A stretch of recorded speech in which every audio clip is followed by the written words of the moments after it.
আল্লাহ তাআলার বহুত বড় ইহসান, ফজল ও করম যে আল্লাহ তাআলা আমাদেরকে পবিত্র জুমার দিনে আগে আগে মসজিদে আসার তৌফিক দিয়েছেন। এই জন্য দিল থেকে শুকরিয়া আদায় করি, আলহামদুলিল্লাহ।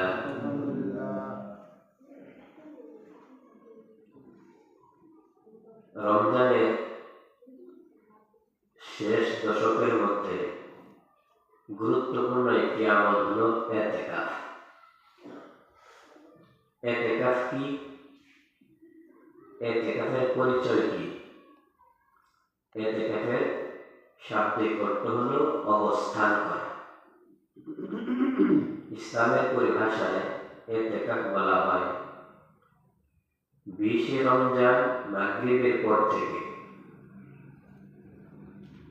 ঈদ উল ফিতরের চাঁদ ওঠার আগ পর্যন্ত এই সময়টুকু আল্লাহকে খুশি করার উদ্দেশ্যে মসজিদে অবস্থান করা, এটাকে এতেকাফ বলে। এটা অনেক গুরুত্বপূর্ণ আমল। হুজুর সাল্লাল্লাহু আলাইহি ওয়াসাল্লাম তার পুরা জিন্দেগিতে একবারের জন্যও এতেকাফ ছাড়েন নাই। জীবনের মধ্যে যতটা রমজান পাইছেন, প্রত্যেকটা রমজানে রাসূল সাল্লাল্লাহু আলাইহি ওয়াসাল্লাম ইতিকাফ করেছেন। একটা রমজানে জিহাদের ব্যস্ততার কারণে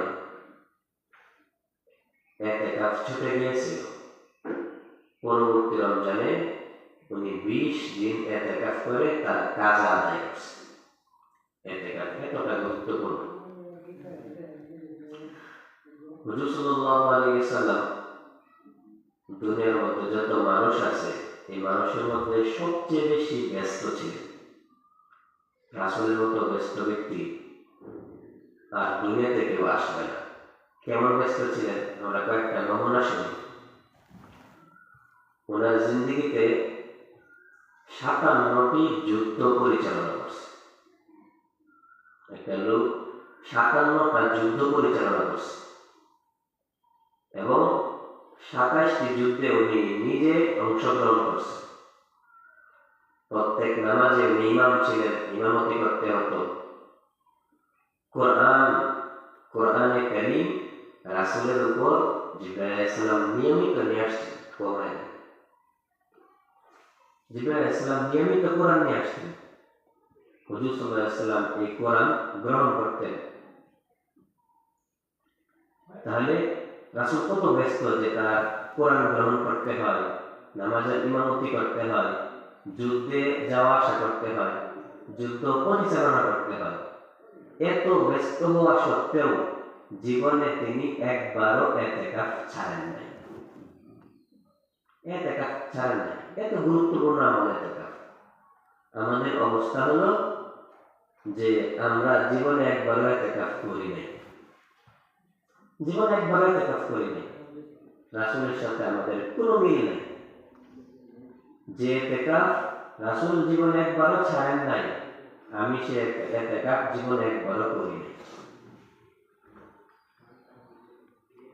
এই জন্য ইতিকাফের গুরুত্ব আমার দিলের মধ্যে আনতে হবে, উপস্থিত করতে হবে, হাজির করতে হবে। লাইলাতুল কদরের ফজিলত আমরা সবাই জানি। কোরআনের মধ্যে আল্লাহ বলেছেন খায়রুম মিন আলফি শাহর, 1000 বছর।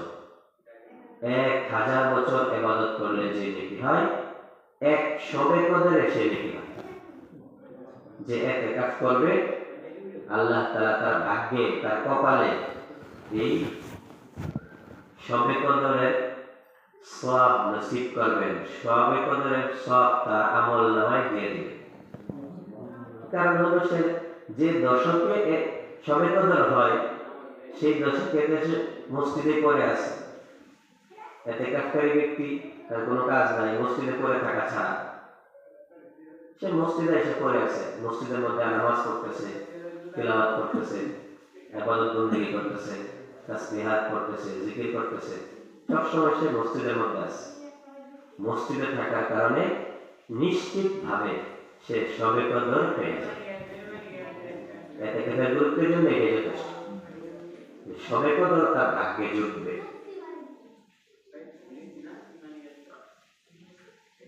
3 নম্বর, এতেকাফের গুরুত্ব এভাবে আমরা বুঝতে পারি যে এতেকাফ এটা একটা আমরণ অনশনের মতো।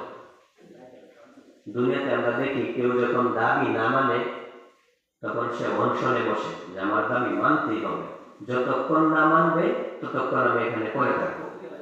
একজন এতেকাফকারী ব্যক্তি এটাই করে যে হে আল্লাহ, আমি তো আপনার কাছে যেতে পারবো না, তবে আপনার ঘরে তো আসতে পারবো। আপনার ঘর মসজিদ, এই মসজিদে আমি পড়ে থাকবো, যতক্ষণ না আপনি মাফ দিবেন তার আগ পর্যন্ত আমি মসজিদে আমি পড়ে থাকবো। এই জন্য এতেকাফটা খুবই গুরুত্বপূর্ণ জিনিস। এমন যেন হয় যে আমি আমার জীবন একবার হলে এতেকাফ করছি, জীবন একবার হলে আমার এতেকাফটা করা চাই। রমজান ছিল একটা সুবর্ণ সুযোগ, ইবাদতের আমলের সুবর্ণ সুযোগ। এই সুযোগগুলো কিন্তু আমি নষ্ট করে দিচ্ছি।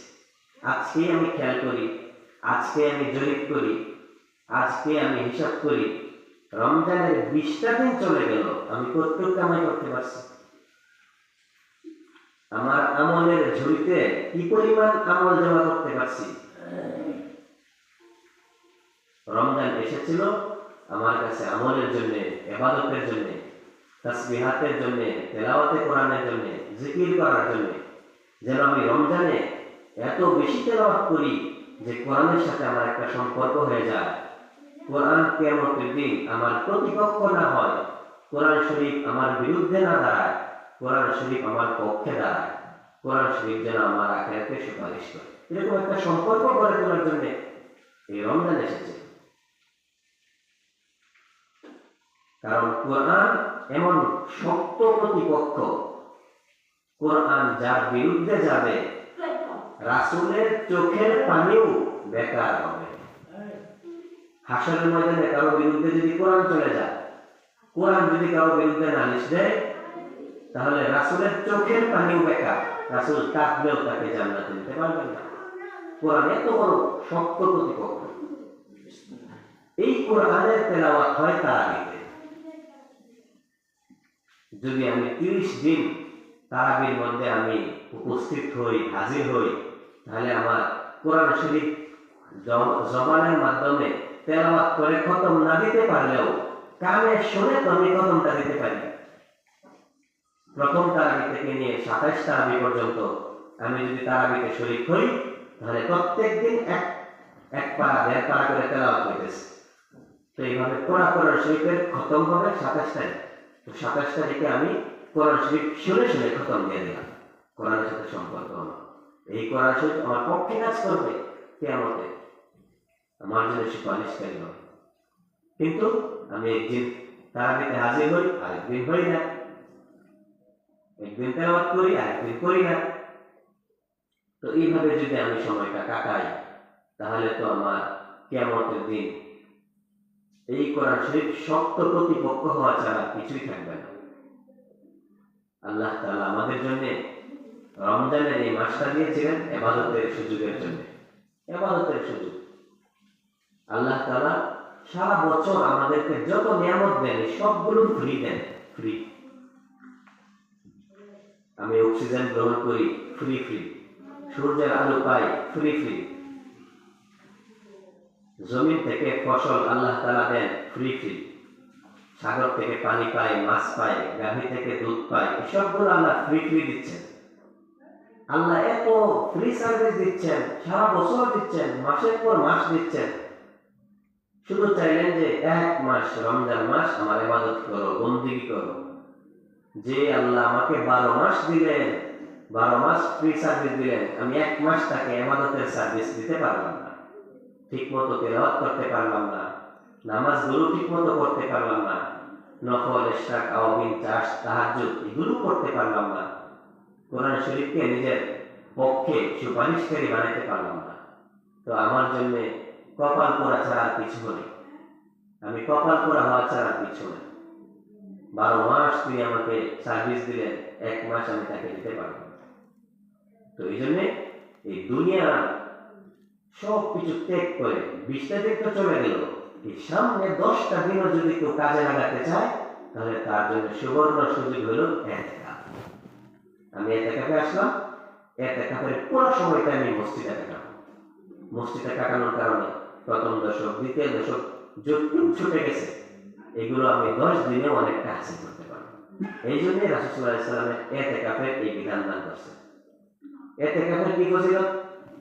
রাসূল বলেন, ইউজরা লাহু মিনাল হাসানাত কামিলিল হাসানাত। একটা মানুষ যখন মসজিদে এতেকাফ করতে আসে তো মসজিদের বাইরে যত নেকি হবে সব নেকির মধ্যে এই এতেকাফকারী অংশগ্রহণ করবে।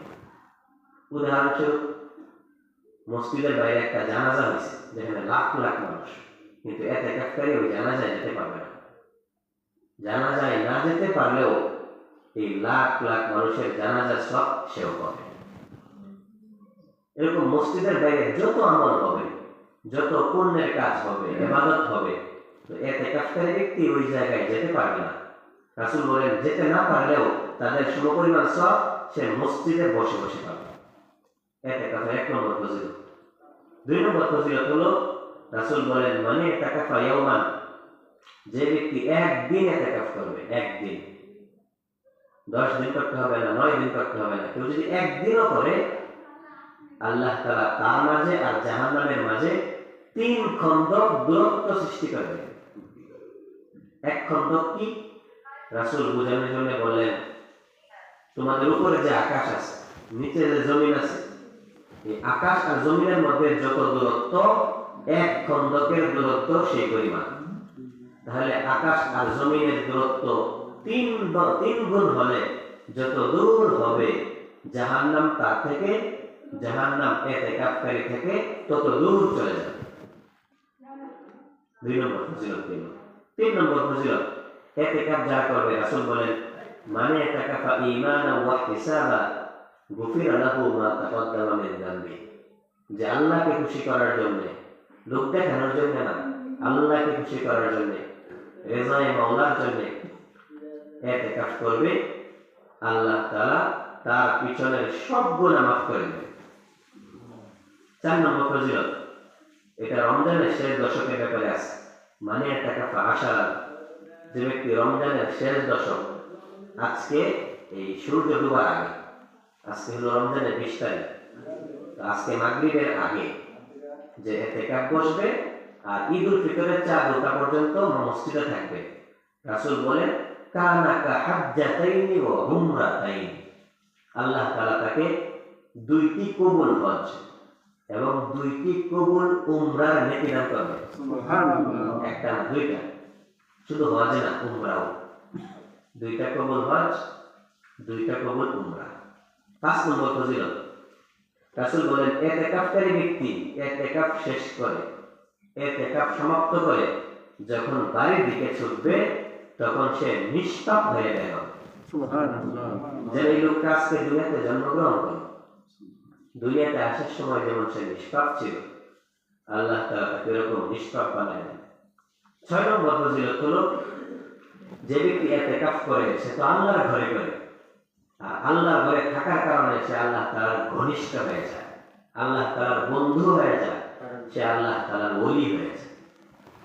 7 নম্বর ফজিলত, যে ব্যক্তি ইতিকাফ করবে আল্লাহ তাআলা তাকে সর্বশেষ পুরস্কার দুজক থেকে, জাহান্নাম থেকে নাজাত দিয়ে দিবেন, মুক্তি দিয়ে দিবেন। জাহান্নাম থেকে যদি আমরা মুক্তি পেয়ে যাই আর কি প্রয়োজন? এই জন্য আমরা ইতিকাফ করার চেষ্টা করি। একজনই করতে হবে এটা জরুরি না, আমরা যদি 5 জন হই 5 জন করতে পারি, 10 জন হইছে 10 জন করতে পারি। আমার কবরে আমি যাব, আমার আসর আমার সামনে হবে, আমার হিসাব আমাকেই দিতে হবে। কাজেই দুনিয়ার যে কাজের কারণে আমি ইতিকাফ করতেছি না, ওই কাজকে আমি কাজ মনে করতেছি, আমার দোকানকে কাজ মনে করতেছি, কবর তো আমার কাজ, হাসর তো আমার কাজ, আমলনামা যে হিসাব হবে ওইটাও তো আমার কাজ। তো দুনিয়ার কাজ ঠিকমতো না করার কারণে যেমন আমার দুনিয়ার মুসিবত আসে, বিপদ আসে, আখিরাতের কাজ না করলেও আখিরাতে মুসিবত হবে, কবরে মুসিবত হবে, আযাব হবে, হাসরে মুসিবত হবে, আযাব হবে, সর্বশেষ জাহান্নামে মুসিবত হবে আযাব। এই জন্য দুনিয়ার কাজকে যেমন আমি কাজ মনে করি, আখিরাতের কাজকেও কাজ মনে করা চাই। আল্লাহ তাআলা আমাদের সবাইকে ইতিকাফ এখন হোক বা পরে হোক একবার হইলেও জীবনে ইতিকাফ করার তৌফিক দান করুন। যাকাত ইসলামে একটা ফরজ বিধান। যাকাত কি? যাকাত হলো ইসলামের ফরজ বিধান। যাকাত হলো ইসলামের একটি স্তম্ভ, ইসলামের খুঁটি। রাসূল ইসলামকে একটা তাঁবুর সাথে তুলনা করেছেন। আমরা সবাই জানি তাঁবুর মধ্যে 5টা খুঁটি থাকে, 4 কোণায় 4টা, মাঝখানে একটা। তো নামাজ, রোজা, হজ, যাকাত এই 4টা হলো 4টা খুঁটির মতো। আর কালিমা শরীফ, কালিমে তয়্যিবা যেটা আমরা পড়ি, লা ইলাহা ইল্লাল্লাহ মুহাম্মাদুর রাসূলুল্লাহ, এটা হলো মাঝখানের খুঁটি। এই খুঁটিগুলো সবগুলো দিয়েই তাঁবুটা তৈরি হয়েছে। যদি কোনো একটা খুঁটি না থাকে, উদাহরণস্বরূপ মাঝখানের খুঁটি যদি না থাকে, তাহলে এই তাঁবু আর তাঁবুই থাকবে না, এটা ঘর হয়ে যাবে। আর সাইডের যে খুঁটিগুলো আছে, 4 কোণার যে খুঁটিগুলো আছে, যে স্তম্ভগুলো আছে, এগুলো যদি না থাকে তাহলে এই তাঁবুটা নড়বড়ে হয়ে যাবে, যে কোনো সময় এটা ভেঙে পড়ে যেতে পারে। রাসূল বলেন নামাজ, রোজা, হজ, যাকাত এগুলো ঠিক তেমন, এগুলো ইসলামের একটা খুঁটি। যদি কেউ নামাজ পড়ে, রোজা রাখে কিন্তু যাকাত না দেয়, তাহলে তার যাকাতের খুঁটিটা নড়বড়ে হয়ে গেল, নাই হয়ে গেল, ফলে তার ইসলাম যে কোনো সময় ভেঙে পড়তে পারে। 3 নম্বর, যাকাত হলো গরিবের হক। এটা একটা গরিবের হক, কিন্তু গরিবের কাছে টাকা আসার জন্য, সম্পদ আসার জন্য কোনো রাস্তা নাই, পথ নাই। ধনী ব্যক্তির কাছে টাকা আসার অনেক পথ থাকে।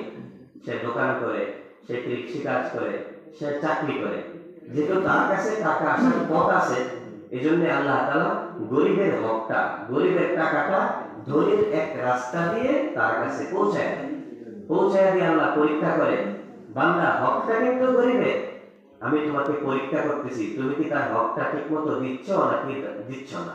যদি দাও পরীক্ষায় পাস, আর যদি না দাও তাহলে তুমি পরীক্ষায় ফেল। তো আমি যদি 40 লক্ষ টাকার মালিক হই, তো তার মধ্যে 1 লাখ টাকা 40 ভাগের 1 ভাগ, মানে 1 লাখ টাকা এটা গরিবের হক, গরিবের টাকা, এই তিন মিসকিনদের টাকা। এই টাকা ভোগ করার অধিকার আমার নাই।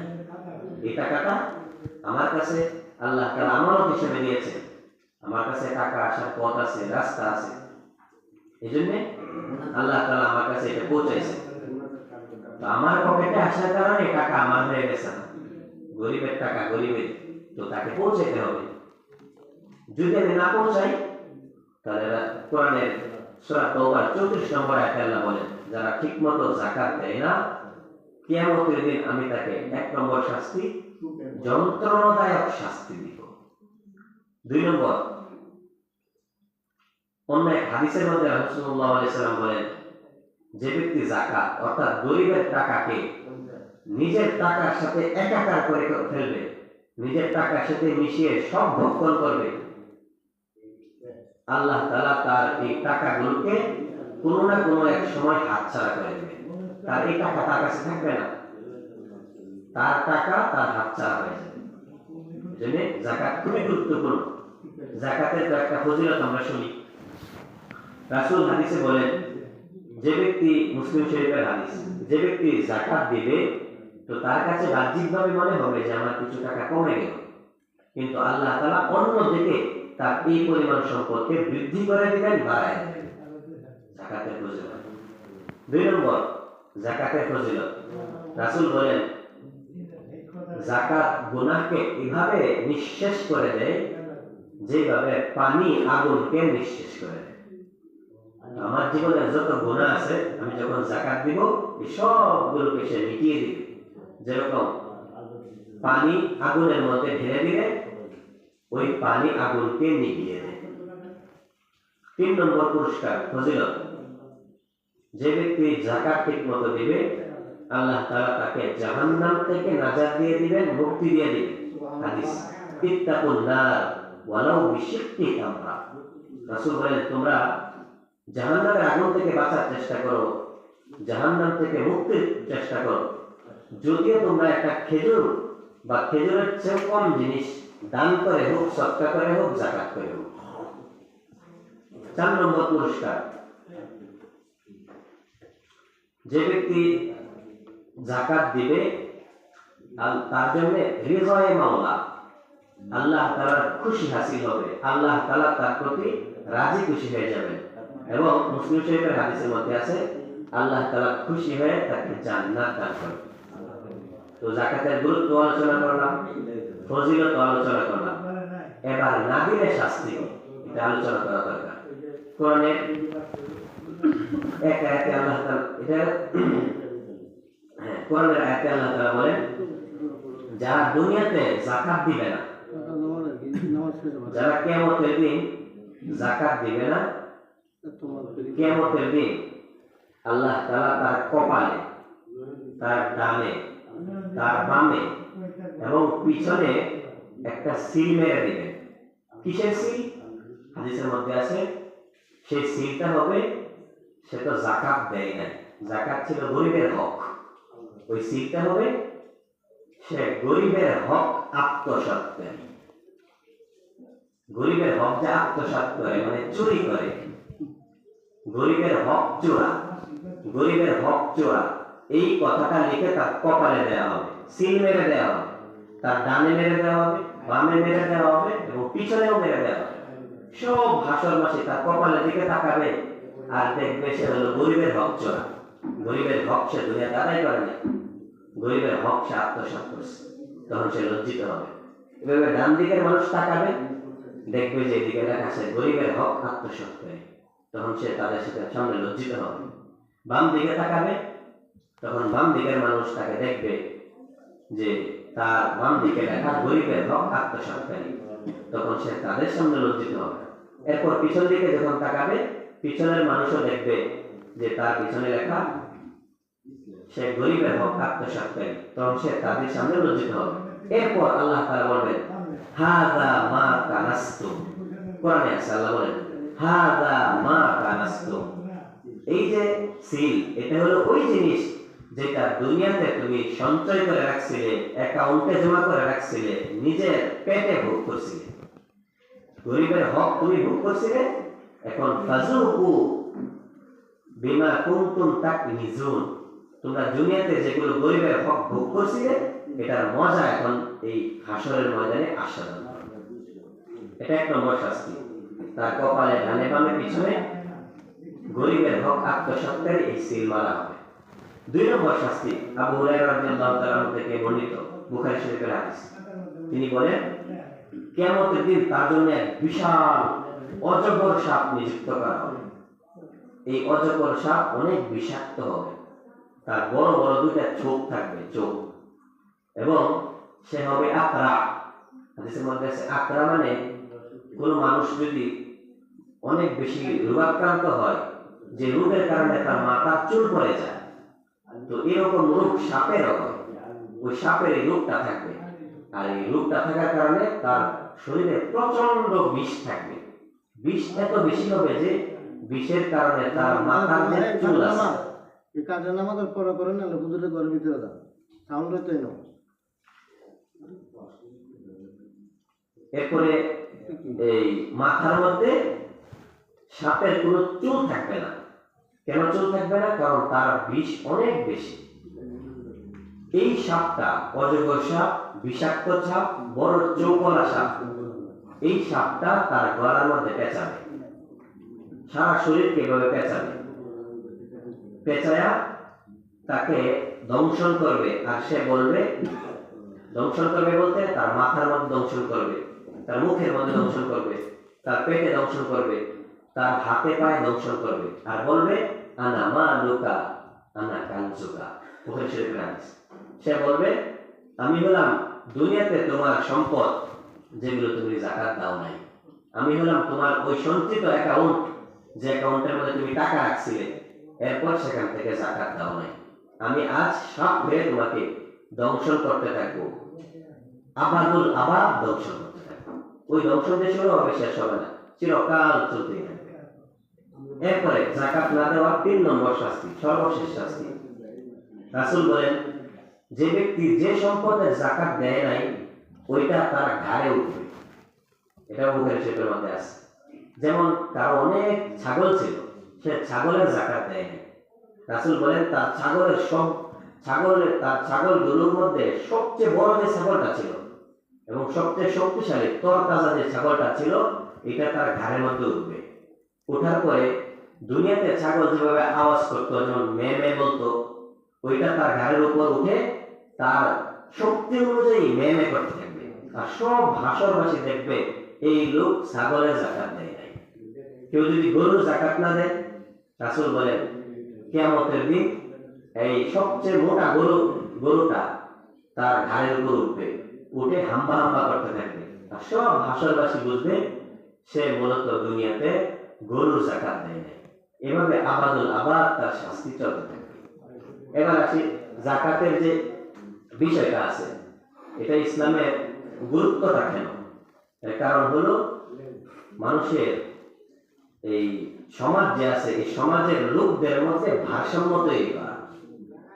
নামাজের কাতার এমন যে এই জায়গার মধ্যে প্রথম কাতারের মধ্যে শিক্ষিত মানুষও দাঁড়াইতে পারে, যে অশিক্ষিত সেও দাঁড়াইতে পারে।